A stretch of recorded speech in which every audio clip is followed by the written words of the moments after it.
السلام علیکم۔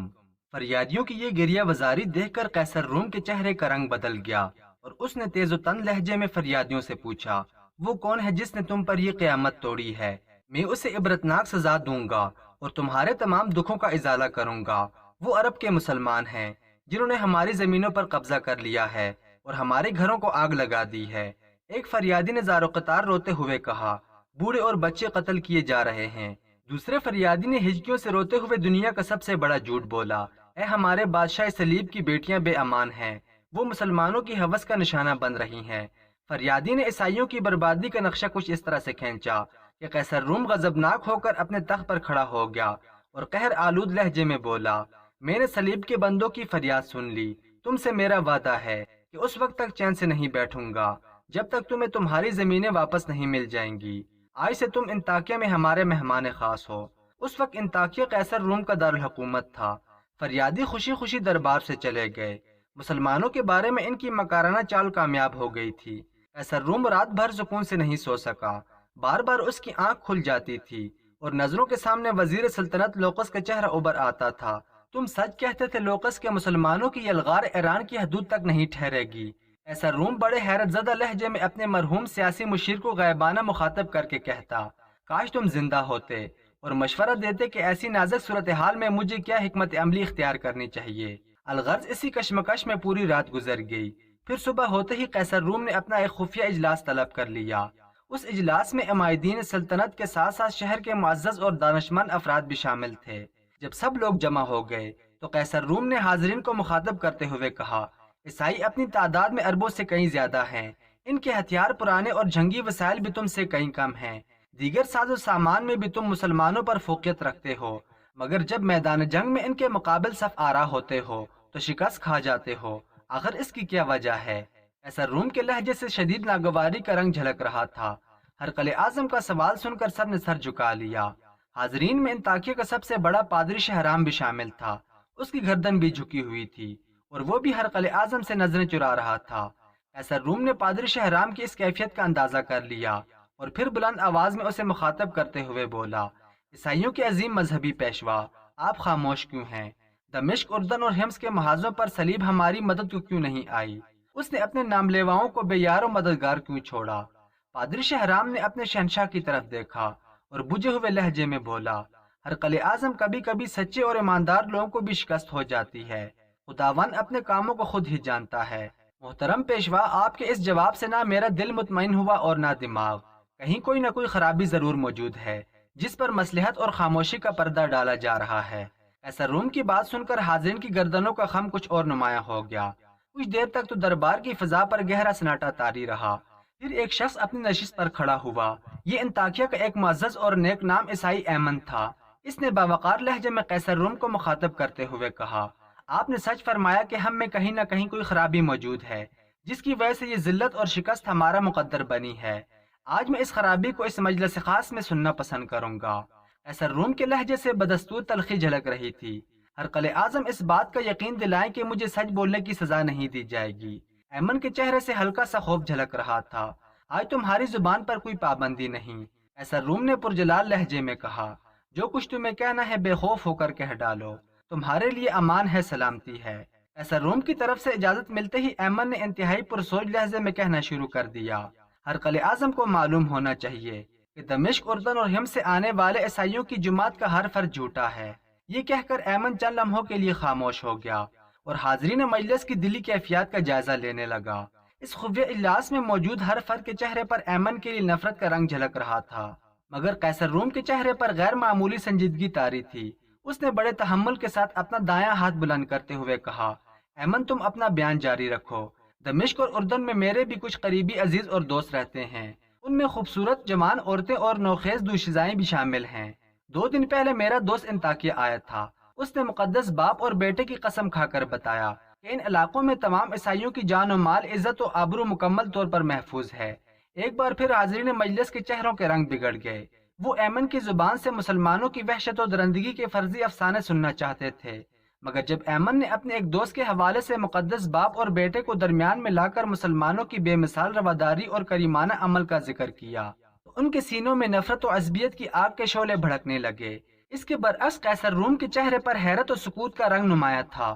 ایمن نے مختصر سے سکوت کے بعد دوبارہ سلسلہ کلام جوڑتے ہوئے کہا، ہرقل اعظم، میں نہایت اذیت و کرب اور ندامت کے ساتھ اس حقیقت کا انکشاف کر رہا ہوں کہ ہم میں سے اکثر لوگ شراب پیتے ہیں، دن رات بدکاریوں میں مبتلا رہتے ہیں، وعدہ کر کے اسے توڑ دیتے ہیں، ضعیفوں کو ستاتے ہیں اور کمزوروں پر ظلم ڈھاتے ہیں۔ اس کے برعکس مسلمانوں کا یہ حال ہے کہ جب کسی سے عہد کر لیتے ہیں تو اسے نبھانے کے لیے اپنی جان تک دے دیتے ہیں۔ ان کا اخلاق ہم سے کہیں زیادہ بلند اور ان کا سلوک ہم سے کہیں زیادہ بہتر ہے۔ وہ رات کو عبادت کرتے ہیں اور دن میں روزہ رکھتے ہیں۔ وہ کسی پر ظلم نہیں ڈھاتے بلکہ اپنے بدترین دشمنوں کو بھی معاف کر دیتے ہیں۔ ان کے ہاں رنگ و نسل، قبیلہ و خاندان کی کوئی تفریق نہیں، وہ سب آپس میں برابر ہیں۔ اس لیے مسلمانوں کے ہر کام میں جوش و استقلال ہوتا ہے۔ اگر ہم نے دمشق، اردن، حمص کی شکست سے سبق حاصل کر کے اپنے کردار نہیں بدلے تو ایمن نے جان بوجھ کر اپنی بات ادھوری چھوڑ دی تھی، مگر قیصر روم کے ساتھ تمام حاضرین مجلس بھی سمجھ گئے تھے کہ وہ کیا کہنا چاہتا ہے۔ پھر وہی ہوا جس کی طرف ایمن نے اشارہ کیا تھا۔ رومی عیسائیوں نے اپنی عادتیں نہ بدلیں، یہاں تک کہ اللہ تعالیٰ نے ان کی حکومت بدل ڈالی۔ مسلمانوں کی مسلسل فتوحات کی خبریں سن کر قیصر روم گھبرا گیا اور پھر اس نے بڑی عجلت کے ساتھ شام چھوڑ کر قسطنطنیہ جانے کا فیصلہ کیا۔ جب انطاکیہ اور گرد و نواح کے عیسائیوں کو بادشاہ کے ارادے کی اطلاع ملی تو وہ قطار در قطار محل کے صدر دروازے پر جمع ہو کر گریہ وزاری کرنے لگے۔ یہ منظر دیکھ کر قیصر روم کی مذہبی غیرت نے جوش مارا اور پھر اس نے مسلمانوں سے مقابلہ کرنے کا اعلان کر دیا۔ فوراً برق رفتار قاصد ان علاقوں کی طرف روانہ ہو گئے جو قیصر روم کے زیر نگین تھے۔ ہرقل اعظم نے تمام عیسائی حاکموں کے نام ایک ہی فرمان جاری کیا تھا، عیسائیت کو مسلمانوں سے شدید خطرہ لاحق ہے، صلیب تمہیں پکار رہی ہے۔ قیصر روم کے اس فرمان نے عیسائیوں کے مذہبی جذبات میں آگ لگا دی اور وہ طوفان برق و باد کی طرح انطاکیہ پہنچ گئے۔ رومیوں کی پرجوش جنگی تیاریاں دیکھ کر لشکر اسلام کے سالار حضرت ابو عبیدہ رضی اللہ تعالیٰ عنہ نے اپنی تمام فوجی افسروں کو طلب کر کے ان سے مشورہ کیا اور کہا، اس صورتحال میں ہمیں کیا حکمت عملی اختیار کرنی چاہیے۔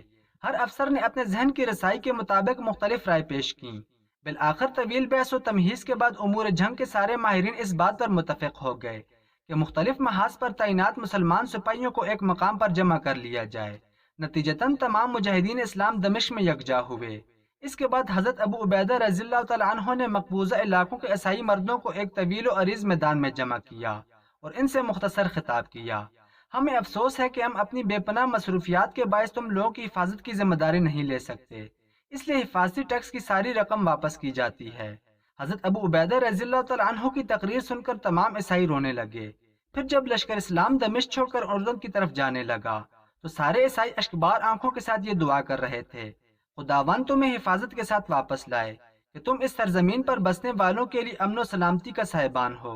حضرت عبیدہ رضی اللہ تعالیٰ عنہ نے اردن پہنچ کر رومیوں کا مقابلہ کرنے کے لیے یرموک کا میدان منتخب کیا۔ یرموک کے قریب ہی ایک مقام دیر الخیل ہے، یہاں رومی فوج جمع ہو رہے تھے، ان کی تعداد 2 لاکھ سے زیادہ تھی۔ اس کے برعکس مسلمان سپاہیوں کی تعداد 20 اور 30 ہزار کے درمیان تھی۔ پہلا مارکہ رجب 15 ہجری میں ہوا جس میں مسلمانوں کا پلڑا بھاری رہا۔ رومیوں نے کچھ دیر کے لیے جنگ روک دی اور مصالحت کی تجویز پیش کی۔ حضرت ابو عبیدہ نے سیف اللہ حضرت خالد بن ولید کو سفیر بنا کر قیصر روم کے پاس بھیجا، مگر یہ سفارت ناکام رہی۔ رومی دوبارہ میدان جنگ میں نمودار ہوئے۔ اب کی بار ان کا جوش و خروش وحشت کی حدوں کو چھو رہا تھا۔ عیسائیوں کے وہ مقدس راہب جنہوں نے برسوں سے آسمان نہیں دیکھا تھا، وہ اپنی اپنی عبادت گاہوں سے نکل کر عام سپاہیوں میں شامل ہو گئے تھے۔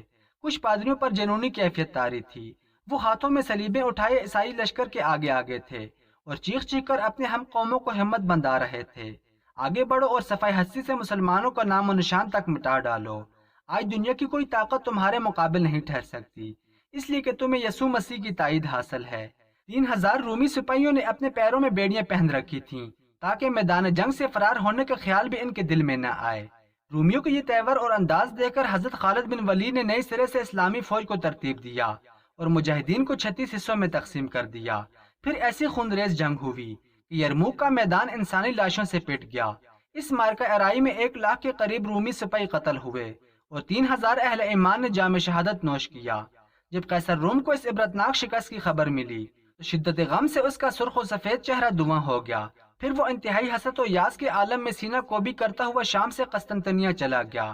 حضرت ابو عبیدہ کا بھیجا ہوا قاصد فتح عظیم کا مسودہ لے کر برق رفتاری کے ساتھ مدینہ منورہ کی طرف بڑھ رہا تھا۔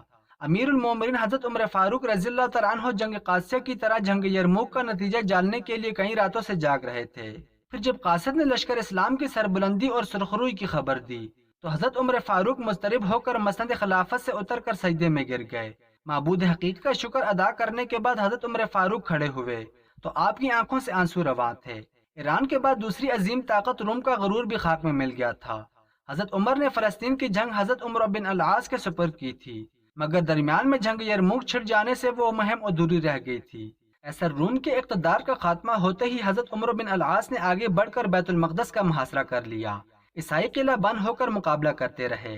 اس دوران حضرت ابو عبیدہ بھی اپنے لشکر کے ساتھ بیت المقدس پہنچ گئے۔